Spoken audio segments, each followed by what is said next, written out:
The family, they're calling it a Mother's Day miracle. Thankfully, they were in Grand Island at the time the storm hit. You think this is bad, but when we head out into the back, it gets even worse. Firefighters didn't have the equipment to get over, the tools to get through the fence. The city is calling it a learning experience. You'll see a gate behind me. The truck should have had a pair of bolt cutters inside of it, but firefighters are calling it a critical care issue. I think I heard Luke say -11 wind chill. It definitely feels like it out here.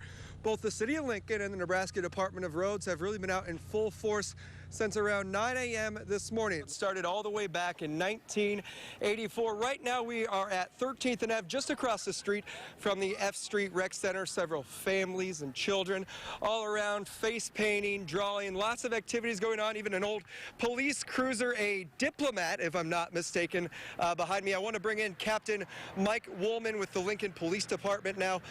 Captain, why is a night like this so important? The Attorney General and his wife joining us. We will be here all night with live updates, keeping you posted until there is a winner. So close to call right now. Vanessa, Rod, back to you. Oh, it was just more than 24 hours ago where this horrific tragedy happened. Right now, I'm going to step off camera just so you can see the response, the outpouring.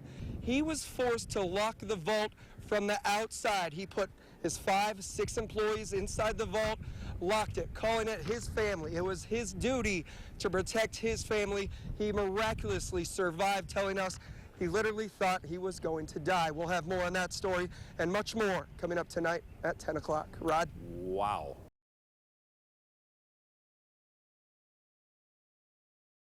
Good evening, and thank you for joining us. I'm Bill Schammert. It wasn't an email, a Facebook post, or a tweet. It's a handwritten letter sent by one former employee that has struck a chord in the hearts of these former bar owners. The woman confessing to stealing from her employers more than a decade ago, and that's not all. Hard to believe it, but summer has flown by. LPS classes begin on Tuesday, and students aren't the only ones getting back to school ready. Luke earlier in the week had 100. Yesterday you predicted 98. So right in the middle. Right in the middle, not too bad. Not too bad. It was hot, and like we said, it is hot in here right now. It is hot. If we're sweating by the end of the show, you know why. You know why. Thanks, Kayla. Yep. Hundreds are calling out the city of Norfolk for allowing that float of the Obama Presidential Library in its parade, but the city and parade organizers are standing behind their choice. I just want to give you a glimpse of the magnitude at this in the same time frame since the ALS Ice Bucket Challenge started last year. Same time frame last year, they raised about $2 million.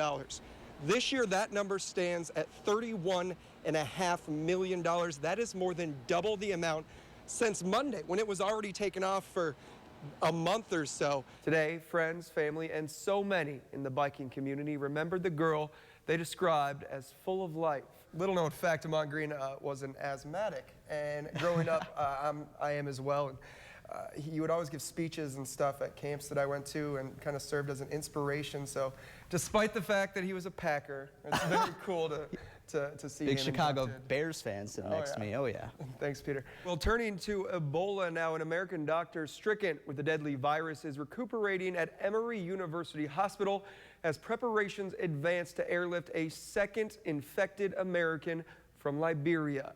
It's hard to beat a 4th of July when it falls on a Friday. You have mid-80s. I mean, we saw quite a few fires with that breeze and so forth. Nobody injured, but really it was a great day yesterday. Overall, really not bad for the 4th of July. Dozens gathered on the steps of the Capitol to voice their often blunt opinions about the influx of thousands of illegal children into the U.S., including about 200 here in the state of Nebraska.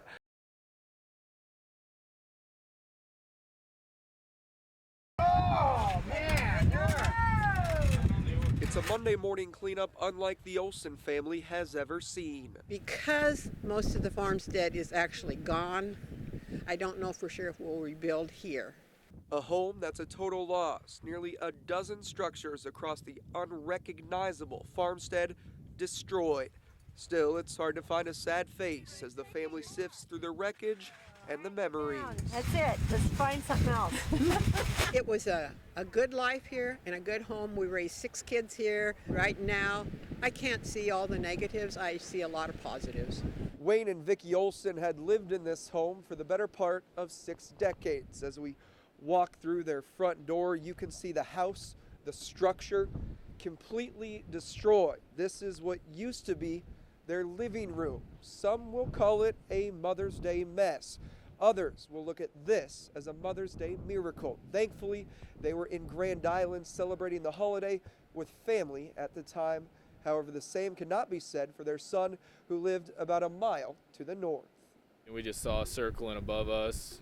We went downstairs. It was roaring pretty good, and our ears were popping. This is what Vicky's grandson Braden saw when he walked outside of his home. The damage widespread for the Olsons. 2 farms, 2 homes, 1 family, and 1 attitude going forward. I didn't like my living room or dining room carpet. We know I can now get new carpet. It's, it's good. And the family's all here helping.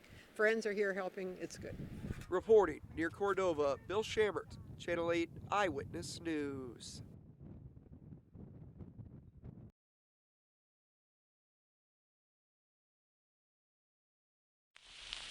Monday or Tuesday. Harvard, Nebraska Army Airfield. It was August 1943. I want you near. 8 B-17 bombers were in formation on a training mission. Author Jerry Penry writes about what happened next. A plane in the lower part of the formation not only peeled off to the left, but also mistakenly went upwards. Korean War veteran and Harvard native Laverne Yost was 16 at the time.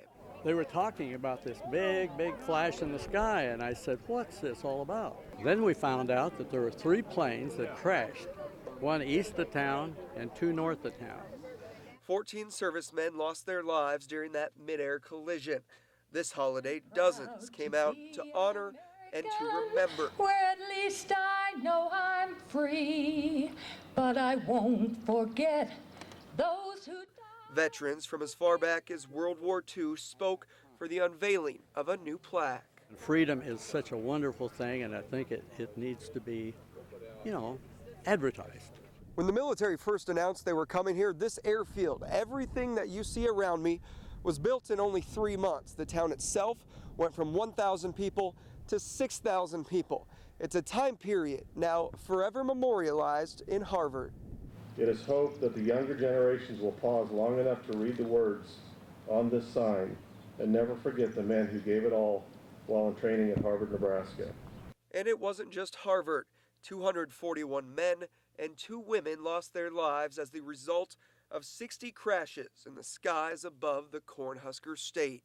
Heroes, every single one, honored just the same as those who fell on the front lines.